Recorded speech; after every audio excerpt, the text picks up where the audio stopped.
பகல்காம் தாக்குதலில் தொடர்புடைய பயங்கரவாதிகள் இருவரின் வீடுகள் வெடிவைத்து தகர்க்கப்பட்டன. செய்தியாளர் ராஜகுமரன் இணைப்பில் இருக்கிறார். ராஜகுமரன், வணக்கம். பயங்கரவாதிகள் இருவரின் வீடுகள் தகர்க்கப்பட்டன, விவரங்களை சொல்லுங்கள்.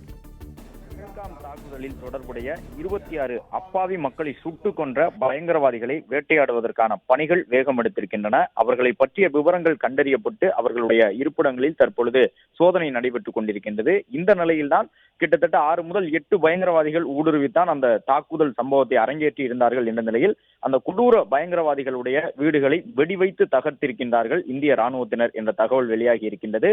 அது தொடர்பான காணொலியும் தற்போது கிடைத்திருக்கின்றது. வெடிவைத்து அந்த பயங்கரவாதிகள் 2 பேருடைய வீடும் தரைமட்டமாக்கப்பட்டிருக்கின்றது. அதன்படி ஆசிப் மற்றும் ஆதில் என்கின்ற 2 பயங்கரவாதிகள் இந்த சம்பவத்தில் தொடர்புடையவர்கள்.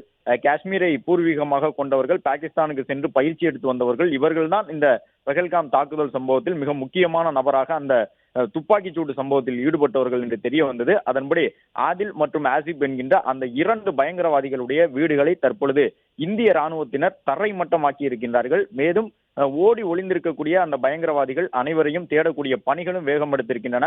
பயங்கரவாதிகளுடைய இருப்பிடங்கள், அவர்களுக்கு அடைக்கலம் கொடுத்த நபர்கள், வெளியில் இருந்து பாகிஸ்தானில் இருந்து வந்த பயங்கரவாதிகளுக்கு அடைக்கலம் கொடுத்தவர்களுடைய இல்லங்கள் என்று ஒவ்வொரு பகுதியிலும் தற்பொழுது சோதனை நடவடிக்கைகள் வேகம் எடுத்திருக்கக்கூடிய சூழ்நிலையில் 2 பயங்கரவாதிகளுடைய வீடுகள் தரைமட்டமாக்கப்பட்டு அவர்களை கண்டறிவதற்கான பணிகளையும் ராணுவம் தற்பொழுது தீவிரப்படுத்தியுள்ளது.